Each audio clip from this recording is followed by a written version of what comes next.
today's vlog. Nakauwi na tayo. Hindi ko na na-video yung gawa ko sa back. Naligta ko sa back ng mga damit. Mamaya, babalik na naman ako, guys. Ayan, nagluluto pala ako. Bumili ako ng ng 1 kilong saka ng manok sa ulo. Hey! Ay, Diyos ko, guys. Tignan nyo naman yung niluluto ko. Wala na siyang abay na po buhay ni. Tikam mo ni manong tong tinagdaka lang nga kayo. Di pa yun. Wala na. Diyos Mariosip.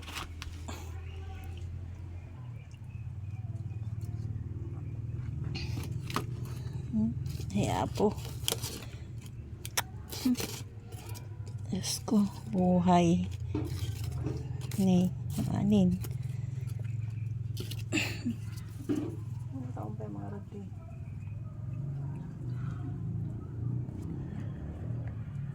Paano natin ngayon sisigay? Sigayin yan.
Ganito guys ang buhay. Mahirap ang kahoy. Meron naman akong gasol doon, kaya lang malang gasol. Nakasok na.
Hirap magluto sa kahoy.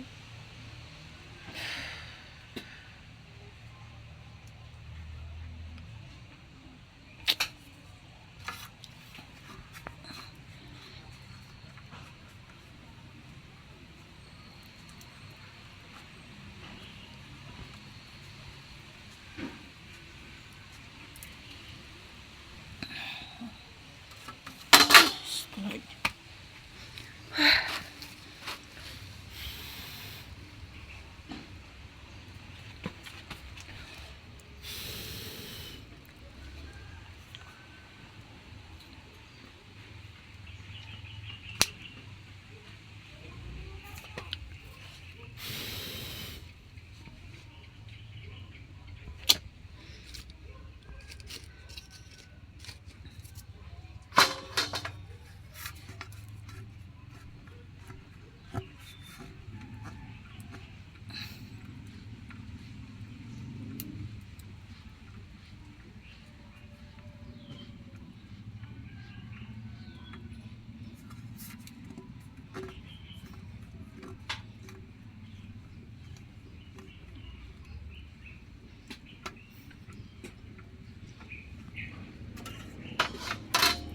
Ayun, sigaan na rin siya.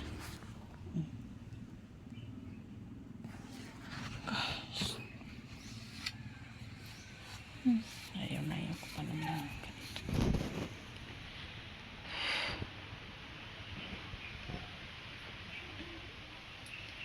Kilay ko. Ayun, wala na yung isa. Ay, buhay.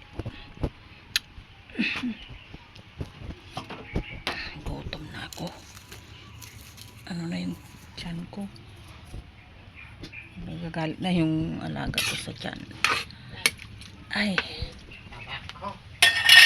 Guys.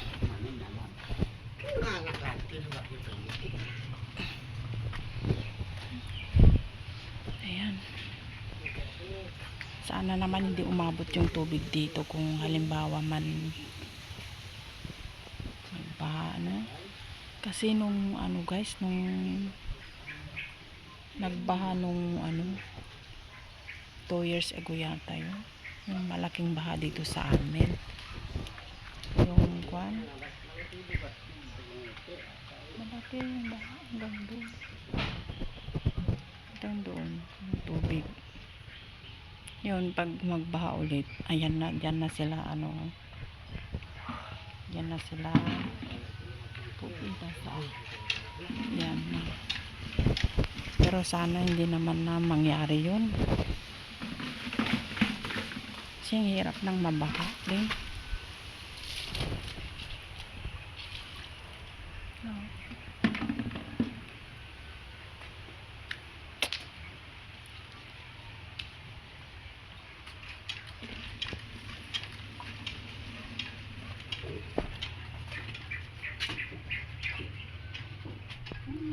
Ayan po yan. Yun lang guys. Ayan ang katatakot kasi yun. Ayan. Yung biyanan ko hindi siya nakakakita, bulag na siya, kaya mahirap pag may baha. Yung siyempre aakayin mo yan. Ayaw naman niya kasing pumunta sa sa evacuation. Siyempre yung magbabantay sa kanya doon,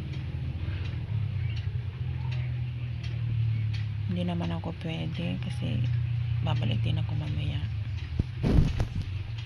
Unang sabi ni madam, umuwi lang ako, talinigpit ko lang yung mga damit dun sa bahay, nilagay ko lang sa storage box,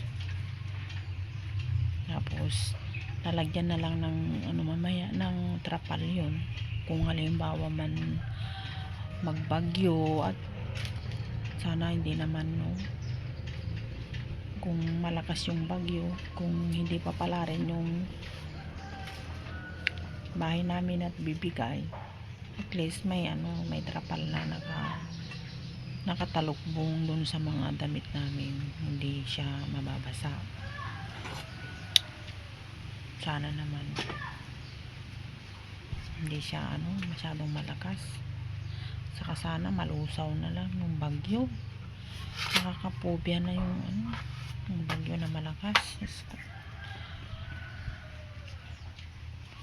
Kaya lahat ng madadaanan ng bagyo, mag-iingat tayong lahat.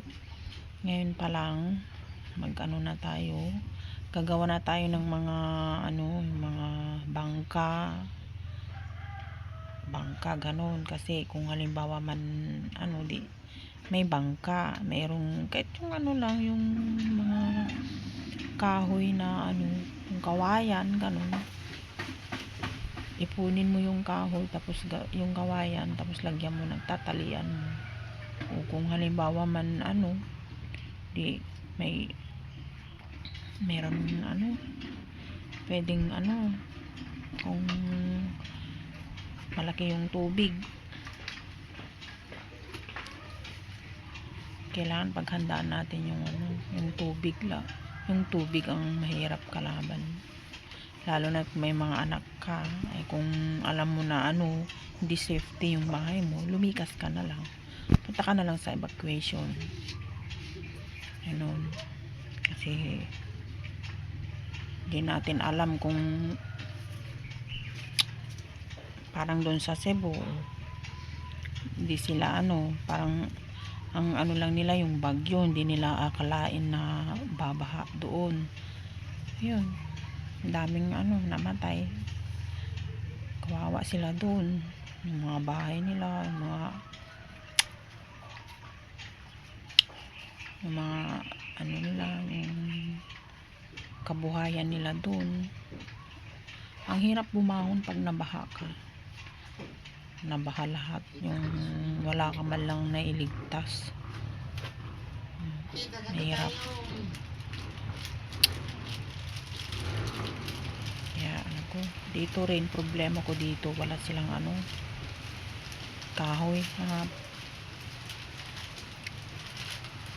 Paano na lang kung ilang araw na yung wala silang paluto ng pagkain nila.